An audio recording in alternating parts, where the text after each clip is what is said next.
Olá pessoal, bom dia. Hoje nós vamos à aula de redação do Colégio Bom Pastor. O assunto da aula de hoje é selecionar, relacionar e organizar informações. Aulas 9 e 10 da apostila 2. Nós vamos começar aqui a partir de um mapa de ideias, né? Esse mapa de ideias vai nos ajudar porque a ideia de selecionar, relacionar e organizar informações pode ser feito a partir de um mapa de ideias. Aqui a exemplificação nos coloca no mapa de ideias, a parte principal ficaria no centro, e nós temos que pensar a partir dessa palavra central nos usos que nós podemos dar, na explicação do que é, de como se fazer e das vantagens, ou seja, aqui falando do próprio mapa, né, de ideias, os usos, é uma técnica para tomar nota de um texto escrito, de uma aula ou de uma conferência. Outro uso, para aclarar as ideias. Outro uso, organizar as informações antes de um texto escrito ou oral. Então, para o nosso caso aqui, ele serve para exatamente essas duas últimas que eu falei: aclarar as próprias ideias e organizar as informações de um texto escrito ou oral. Como fazer? Você seleciona um assunto que vai ser colocado no centro da folha e, em seguida, colocam as categorias que reagrupam essas ideias, né? Que é exatamente o que nós estamos fazendo. Como se faz, usos, o que é e vantagens, né? Seriam as categorias que ele se agrupa. O que é? É um esquema gráfico, o uso de palavras breves ou palavras-chave para explicar o que é. Quais as vantagens de fazê-lo? Vai ajudar a organizar as ideias de um modo não linear, fica fácil de apreensão e ele vai dar a ligação entre as ideias, né? Vai mostrar se a sua ideia está sendo feita de acordo ou não. Bom, a redação dentro de um texto vestibular realmente é uma atividade, né, dentro desse vestibular que com certeza é a parte mais complexa, é a que vai exigir o maior trabalho do aluno, né? Porque ela vai estar verificando as várias competências que você tem que ter ao redigir. Basta redigir? Não. Eu tenho que ter a norma culta em mente. Basta redigir? Não. Preciso me atentar à proposta de redação para não sair da proposta. Basta escrever qualquer coisa? Não. Eu preciso buscar os argumentos. Basta só achar um argumento? Não, eu tenho que relacionar, eu preciso selecionar o argumento, organizar as minhas informações para fazer. Não é simplesmente de qualquer jeito que a gente escreve. Então, por isso, né, como ela envolve várias competências, o que acontece, né? Ela se torna, então, uma das partes mais complexas de qualquer exame vestibular, tá?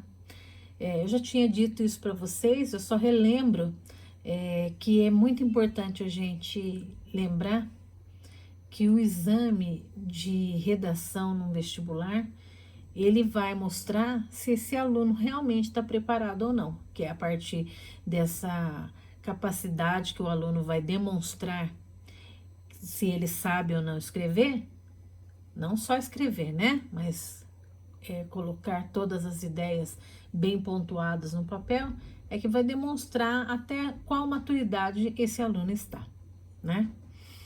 Bom, e aí redigir, então, ele é um processo, como a gente já falou, né, que vai envolver, então, várias competências.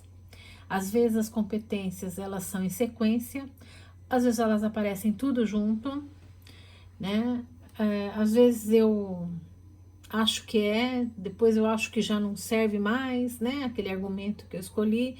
Então, isso é o que deixa a pessoa confusa na hora de escrever. Ao ler a proposta de redação, ela fica assim, meu Deus, o que eu tenho que escrever? Nossa, eu vou escrever isso, eu vou escrever aquilo. E de repente ela acaba se perdendo. É o tal da produção, da seleção, da hierarquização e da organização das ideias. Tudo isso é feito mentalmente, normalmente pelo aluno, certo? E são etapas, né, que tem que ser passado por isso para o texto ficar um texto bem produzido, um texto ficar bem eficiente. Se eu não fizer dessa maneira, o meu texto vai ficar todo atropelado. Bom, então, olha, é criatividade? Não. É sorte? Não. Ou é a aplicação de esquemas decorados que vai resolver todo o problema de escrever? Bom, pelo menos não deveria ser isso, tá? A redação que a gente leva para as provas de vestibular, para o Enem, elas são redações que elas são o contrário daquilo que a gente prega muito em relação aos artistas, né? Em relação à literatura, aos poetas, né? Que tem aquele seu momento de inspiração, que sabem o que querem escrever e tudo mais, né? Na verdade, eles ali também não tem só o momento de inspiração, né? Então, a redação, como essas poesias, elas não vão surgir simplesmente assim por espontaneidade, né? Elas, na verdade, vão ser desenvolvidas dentro da cabeça de quem vai redigir. E vai ser um processo, então, de ideias que começa bem amplo, às vezes muitas das vezes bem impreciso, desconexo e desalinhado. E vai precisar passar por um filtro, né, onde você vai eliminar algumas coisas, refinar outras, especificar mais algumas, né, até dar origem a um discurso que seja consistente e maduro. Né? Isso é normal, a gente faz isso mentalmente, a gente não pensa, agora eu vou pensar em como vou escrever. Não, naturalmente, a hora que você pega uma proposta de redação, evidentemente você já começa a ter ideias. Para ajudar a fazer a redação, uma das coisas mais interessantes é o projeto de texto. O que é esse projeto de texto? É um mapa de identificação que coloca todas as ideias, né? E que permite que você possa refletir sobre quais das informações que realmente valem a pena ser usadas. Quais que vão se articular, qual que vai, né, dar a progressão para uma outra ideia, né? Então, por isso, ele passa a ser uma excelente ferramenta para organizar e controlar, né, todo o seu desenvolvimento nessa escrita. Então, e esse projeto de texto ainda é um momento que é antes ainda da escrita, né? Normalmente a gente faz isso como um processo mental, né? E isso vai dando controle e direcionamento para o seu texto, né? Você vai pensando, ponderando, escolhendo o que é melhor, colocando numa ordem que você acha justa e correta, né? E isso é como se fosse um roteiro que vai levar daí a um texto que vai ser bem escrito. A primeira etapa, então, que você tem que fazer desse seu projeto de texto. Primeiro, você vai produzir informações, né? Primeiro vem a apreensão das ideias da coletânea de texto. O que é exatamente a apreensão? A apreensão é aquela primeira leitura que você faz, que você entende as ideias da coletânea, né? E você tomou ciência dessas ideias da coletânea. E em seguida, você passa para a compreensão. Você aprendeu o sentido, entendeu que sentido que esse texto está indo, você agora vai passar a compreender. Quando você passa a compreender o texto, é porque você está associando com informações do seu repertório, né? Então, por exemplo, vamos supor que você teria um texto sobre a questão das traições, as traições femininas, né, que ocorrem no mundo contemporâneo, né? Você lê os textos, entendeu que o assunto era traição, depois você compreendeu que ele quer falar do universo feminino na traição, né? Você compreendeu isso e você vai levar isso ao seu repertório. O que é que tem lá no seu repertório, lá na tradição escolar, no estudo de história, geografia, biologia, artes, literatura, que possam te ajudar a falar sobre a traição feminina? Aí você pode, por exemplo, aí eu tenho que puxar a sardinha pro meu lado, né? Dentro da literatura, você pode lembrar, por exemplo, de Emma Bovary, né? Da obra Madame Bovary de Gustave Flaubert, né? Que é uma mulher que trai o seu marido.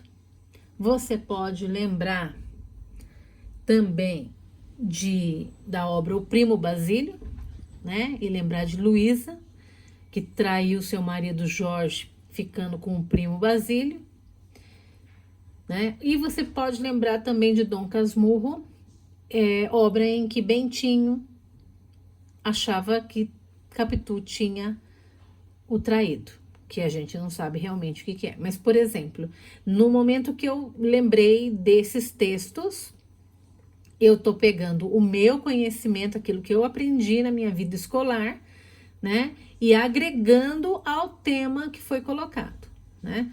Então, é isso que você tem que fazer. Por exemplo, né? Outras áreas do conhecimento também podem ser colocadas. Psicologia, economia, política, né? Seja o que for pertinente à sua redação. Esse é o momento de fazer a sua redação ter a sua cara, né?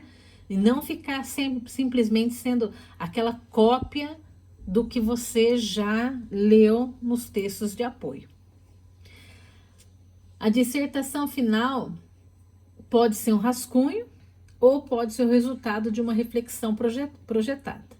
Quando você faz o rascunho, depois quando a professora corrige lá, tá cheio de problema. Quem redige regularmente acaba criando as suas próprias estratégias, né? Para você poder fazer o texto. Aqui são algumas dicas para você trabalhar. Então, dentro do seu projeto de texto, olha, primeira pergunta que você vai tentar refletir e responder. Que ideias da coletânea de textos podem ser aproveitadas? Tem realmente alguma coisa da coletânea que você queira aproveitar? 2. Que informações da atualidade têm vínculos com o tema e podem ilustrá-lo? Então, veja que sempre você tem que parar um pouquinho para pensar nisso. Eu estou fazendo agora uma dissertação que fala sobre, vamos pensar aqui, a violência feminina, né? A violência contra a mulher. Então, que informações da atualidade você pode colocar aí nessa obra que você lembra, que você sabe que, né, tá dentro desse tema? Que informações que são suas, né? 3. Que conhecimentos compendiados podem ser úteis à discussão? Ou seja, o que você aprendeu em história, geografia, filosofia, economia, psicologia, literatura e biologia que você pode colocar dentro do seu texto que cabe, né? Por exemplo, aquela redação da FUVEST, agora a Ana eu não me lembro, mas era um texto que falava sobre o altruísmo, né? Por exemplo, que tipo de discussão útil eu posso trazer? Eu posso trazer religião, eu posso trazer, por exemplo, Madre Teresa de Calcutá como um exemplo de altruísmo no mundo, né? Então, assim, é um conhecimento meu, tá? 4. Que reflexões, análises sobre outros temas de redação são pertinentes? O que mais que você pode lembrar num outro tema que pode ser utilizado? 5. Que possibilidades de encaminhamento da análise, explorar perspectiva social, política, cultural, que você pode fazer? Tem alguma possibilidade? 6. Quais são as causas do tema, o problema sobre análise? Então, assim, da onde que vem essa causa?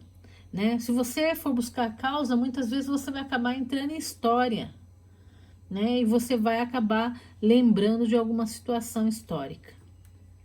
7. Quais as consequências em curto e longo prazo do tema abordado? Então, o que trouxe de consequência esse assunto? Isso é importante também de pensar.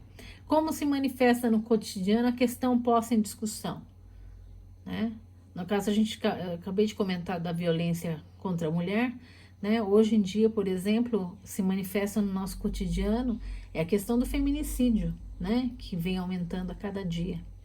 9. Quem se beneficia, regular ou irregularmente, do problema analisado, né? Quem na sociedade se beneficia? 10. Quais são os polos opostos? Lista de ideias a favor e contra sobre a questão em discussão.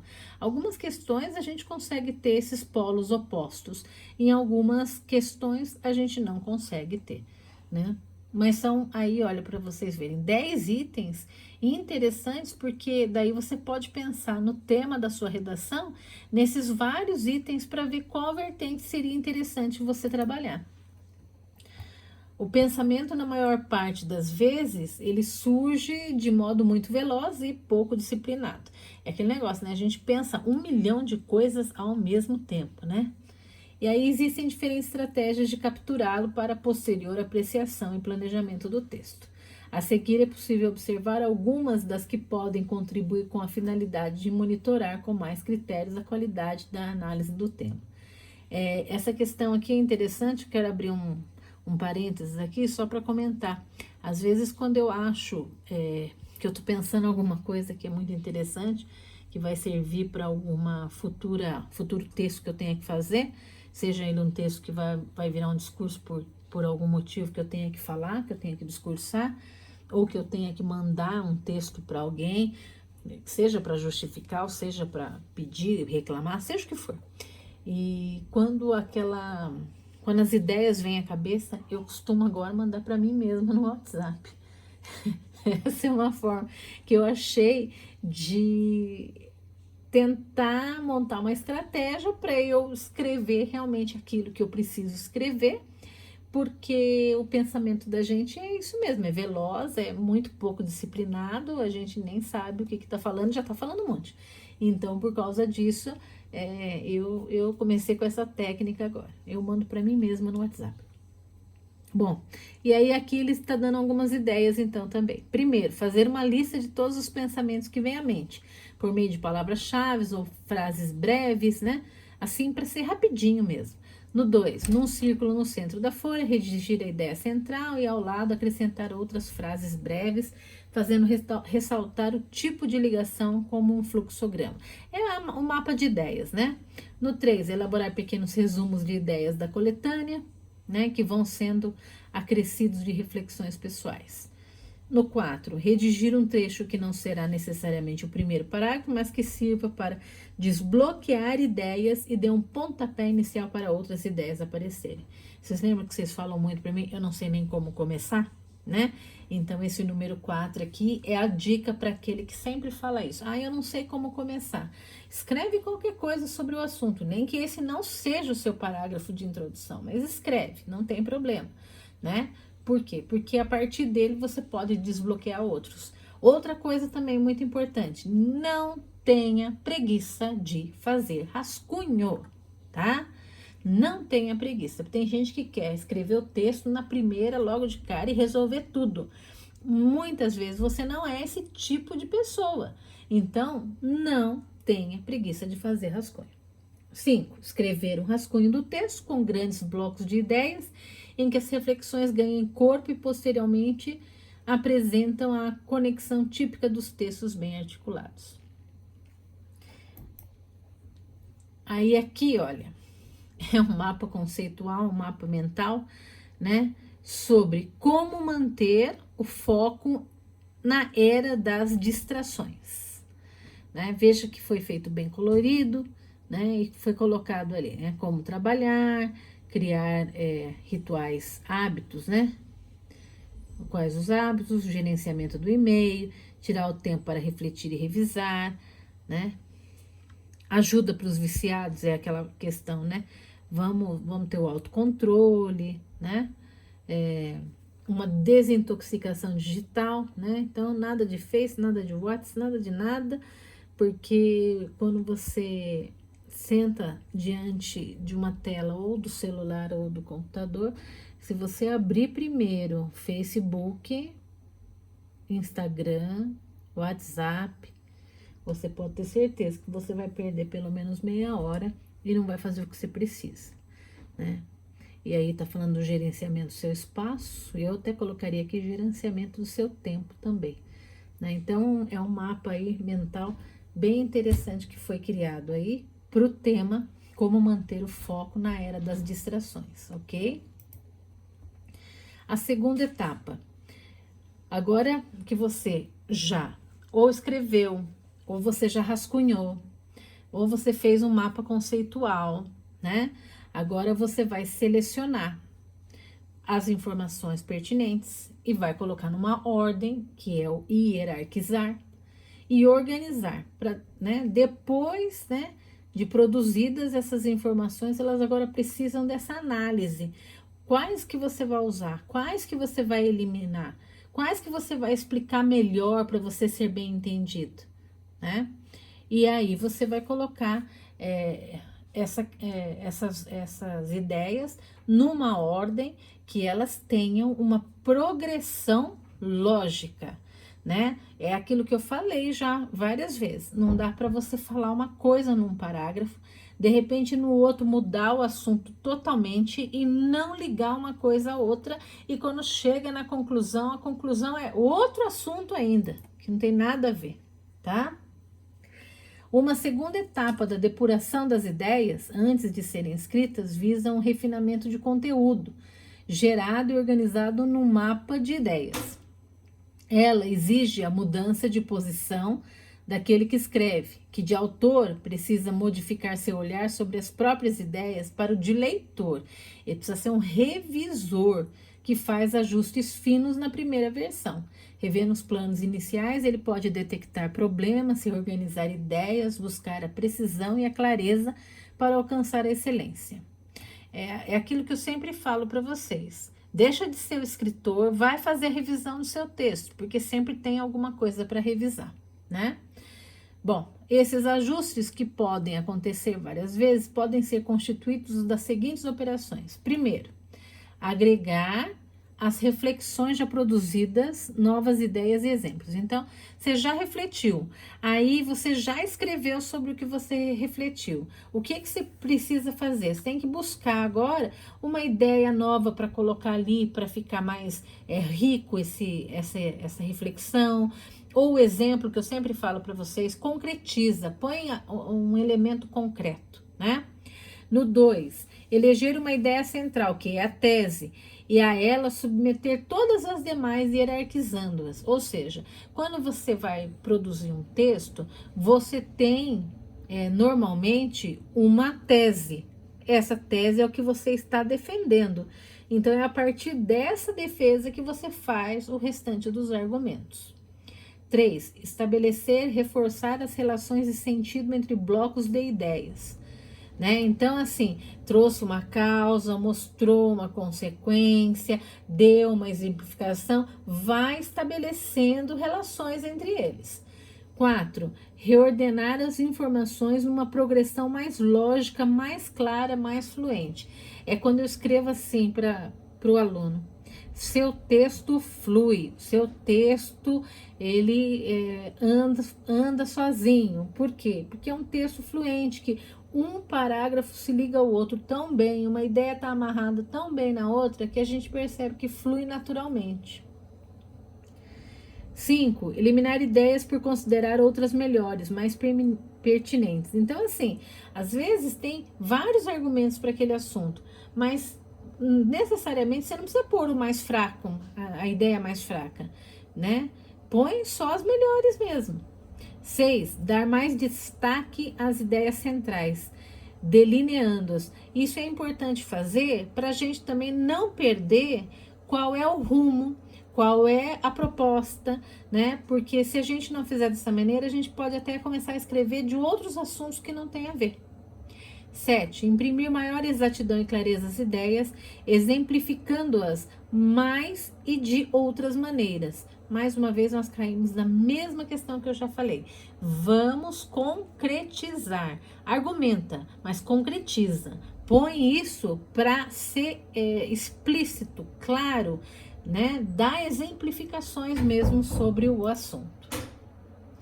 Bom, aí até aí foi a matéria, né? Vocês viram que foram dicas muito boas sobre o assunto, né? Agora, vocês vão receber no grupo, né, uma atividade que vai estar em PDF e vocês vão fazer lá hoje, vão deixar pronta hoje e vão enviar para mim hoje, tá bom? Eu só quero fazer alguns comentários sobre esse trabalho, ok? Então, tá lá. É um exercício adaptado, é um texto que caiu no vestibular de redação da FGV, né? E eu vou ler aqui rapidinho para vocês entenderem comigo o que vocês vão fazer. Os 3 textos a seguir compunham a coletânea a partir da qual a banca examinadora solicitou a elaboração de uma dissertação argumentativa sobre o tema. Cabe à escola e à família preparar crianças e adolescentes para lidar com as finanças. A fim de produzir, selecionar, relacionar e organizar ideias, elabore um projeto de texto em 2 etapas. A primeira etapa de cada texto, selecione algumas ideias que podem ser aproveitadas em sua redação. Vocês vão fazer então a apreensão de sentido e produza outras a partir delas com base em seu conhecimento de mundo. Aí vem a compreensão geral do sentido. Não se preocupe com a ordem ou com a coerência entre elas. Aí tá ali, ó, projeto de texto 1, aprender e compreender o texto 1. Então, ó, o que nesse caso aqui vocês vão fazer? Eu não vou ler o texto para vocês, eu só vou deixar assim, mais ou menos explicado. Então, nesse primeiro momento, você tem esse texto que está falando sobre a questão das finanças para crianças e adolescentes. Você vai fazer, ó, você pode até escrever nesse quadro, né, nesse quadrinho aqui, ó, apreensão. Então, na apreensão, você vai escrever o que você entendeu. Por exemplo, o que você vai entender logo de cara, por exemplo, aí, né? Que, por exemplo, ele vai falar mais ou menos assim: quem não entende de economia, ou da cadeia mundial econômica, né? Essas pessoas estariam alienadas. Isso, de elas estarem alienadas, favorece o controle de quem as domina, né? Então, assim, a pessoa que não entende economia, que não consegue realmente perceber o que acontece dentro da economia, ela é uma pessoa que é totalmente alienada e ela não entende se ela está sendo manipulada, se ela está sendo controlada, ela não entende nada, tá? Então, isso é um dos enfoques que essa primeira parte do texto nos dá. E tem várias outras apreensões aí para vocês tirarem. Dá para fazer umas 3 apreensões. Dessa apreensão, depois aqui na parte de baixo, depois vocês escreverem as apreensões aqui embaixo você põe assim, compreensão, né? E aí você tenta fazer a compreensão geral agora do assunto. Por exemplo, o que você vai perceber fácil? Que esse texto foi retirado de um blog, que é uma ferramenta virtual, que transmite as informações de forma rápida, né? O que mais? Você vai ver que vai falar da escola, então você pode colocar aí, né? Que a escola é uma instituição tradicional, que ela tem que transmitir realmente os conhecimentos, né? Por isso que tá falando que a escola precisa, no caso, ser esse instrumento, né? Para essa parte econômica, para se ensinar isso. Então, é mais ou menos isso que a gente passa a compreender quando a gente fala sobre esse assunto, tá? Então, é isso que você vai fazer. Primeiro, você vai falar o que o texto está falando, o que você entendeu que o texto está falando. Depois, você vai pôr uma compreensão geral do que isso significa, tá? Aí tem até o texto 3 para fazer. O texto 1, 2 e 3, né, que fazem parte da coletânea, você vai fazer essa parte de apreensão e compreensão. E aí, aqui no final, na última parte, que é o projeto de texto 2, selecionar, relacionar, organizar informações. Na segunda etapa, relacione as ideias anotadas em pelo menos 2 grandes correntes de pensamento. Que vai ser a defesa da educação para as finanças. E o outro vai ser a crítica a essa proposta. Você vai selecionar as melhores ideias para estabelecer as conexões e explicá-las se for necessário, tá? Então, olha, vai estar assim lá na folhinha.